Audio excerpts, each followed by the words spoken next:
8h16 et 30 secondes. Geneviève Chacon, micro, Grand Lac Café.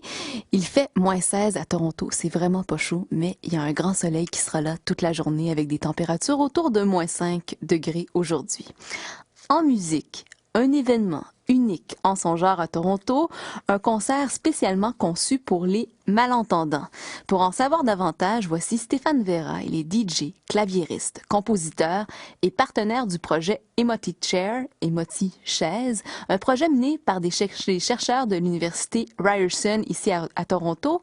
Et comme Stéphane Vera est un oiseau de nuit et qu'il était en concert jusqu'aux petites heures du matin, on le joint hier, en fin de journée. Je lui ai d'abord demandé de nous expliquer en quoi consistait son projet Emoty Chair. En fait, c'est un projet que je suis partenaire depuis à peu près 2 ans à l'université de Ryerson, que vous avez mentionné. C'est une chaise spéciale qui s'appelle en effet l'Emoty Chaise. Et dans cette chaise, on peut sentir des vibrations. Alors c'est une composition aussi entièrement nouvelle, composition tactile. J'ai 2 pièces qui vont sortir sur mon album prochainement, Different Shapes and Sizes, sur le label Toronto Nice and Smooth en passant. Et ces compositions-là sont premièrement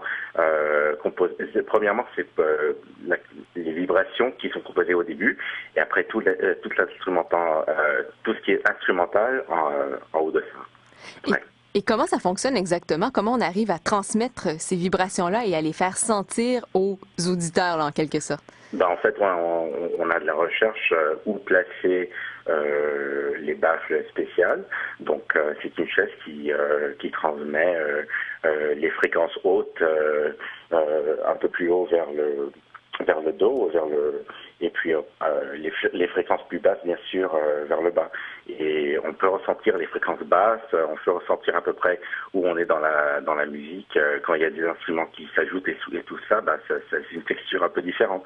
Donc voilà, la composition se fait au début pour les vibrations, et c'est conçu uniquement dans la chaise. Donc moi, je m'assieds dans cette chaise avec des écouteurs pour ne pas entendre quoi que ce soit, et je commence à composer avec un petit clavier voilà, pour les vibrations, et tout se rajoute après.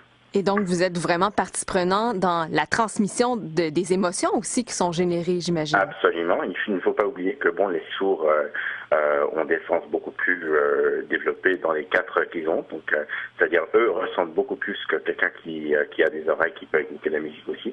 Donc, eux, ils ont des sensations très très fortes et très mouvantes. Donc, c'est très spécial ce projet. J'en suis très fier. Ah oui, c'est vraiment spécial. Et justement, comme compositeur, comment en êtes-vous venu à vous intéresser à ce genre de projet-là? Je suis, en anglais on dit Chief of Operations, pour un programme aussi qui se passe à Ryerson, qui s'appelle Wave DNA. Et avec ce projet-là, je me suis introduit au laboratoire de Deb Fell, c'est elle qui est le chef du projet. Et donc eux, ils préparaient cette Emoty Chaise, mais ils n'avaient pas du tout conçu que ça soit un instrument de musique. C'est moi qui ai posé la question. Je dis, si ça peut ressentir des vibrations, la musique aussi c'est des vibrations. Donc il doit y avoir une façon aussi de faire de la musique pour. Donc avec cette idée-là, j'ai commencé à développer cette nouvelle style de musique, qui en fait une musique pour les sourds, qui est une musique tactile. Donc c'est entièrement nouveau, mais en tout cas c'est tout nouveau comme recherche. Moi, ça fait à peu près 2 ans que je suis là, donc c'est dans 2 ans ce qu'il va y avoir dans cette chaise. On a déjà trouvé un prototype complètement différent avec l'exposition, bien sûr, qui s'est passée récemment au musée des sciences et technologies.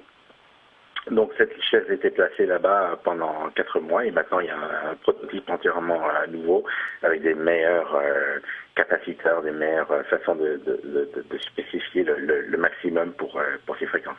Et est-ce que vous pensez que le concept pourrait être reproduit commercialement, par exemple, dans d'autres, peut-être même d'autres domaines? Oui, absolument. Il y a déjà un théâtre, on ne peut pas le nommer bien sûr, mais il y a déjà un théâtre à Toronto qui a exprimé vouloir peut-être avoir de ces chaînes dans leur théâtre pour les sourds, pour qu'ils puissent mieux suivre l'histoire. Parce que des fois, dans un film, ça arrive souvent où il y a 1 minute ou 2 de silence. Et ceux, bien sûr, qui entendent suivent ce qui se passe pendant ces 2 minutes, mais les sourds ne peuvent pas, ils sont un peu perdus. Quand il n'y a pas de texte, on ne voit pas. Donc avec cette chaise, bien sûr, s'il y a des choses qui se passent dans l'histoire, ce serait pour eux aussi de ressentir les vibrations et mieux servir. Aussi, on peut dire que bon, tout le monde a la capacité de ressentir la musique. La musique, c'est dans notre DNA. Et même Dans nos gènes, en fin de compte. Dans nos gènes, absolument, oui. Moi, je dis oui, DNA parce que bien sûr la compagnie, mais non, c'est absolument, c'est dans nos gènes. Donc, même sans les oreilles, on peut ressentir par la peau des sensations qui sont très, très similaires. Il faut aussi se rappeler que c'est le cerveau qui dit au corps qu'est-ce que c'est la musique. Les fréquences traversent partout. On peut ressentir de la musique sans avoir des oreilles. Et c'est avec les chaises, c'est un truc qui est quand même phénoménal. Jamais dans ma vie j'aurais pensé à faire partir d'un projet aussi bien et aussi étonnant, moi je dirais. Étonnant, absolument, voilà. Eh bien, merci infiniment Stéphane Vera de nous avoir expliqué tout ça, de nous avoir amené aussi dans votre monde à vous. Pour les curieux ou les amateurs de musique, tiens, le concert aura lieu le 5 mars prochain. C'est à la Taverne Clinton sur la rue Bloor West à Toronto. Et puis on se laisse, tiens, sur une de vos compositions, Stéphane Vera, Pacific Morning.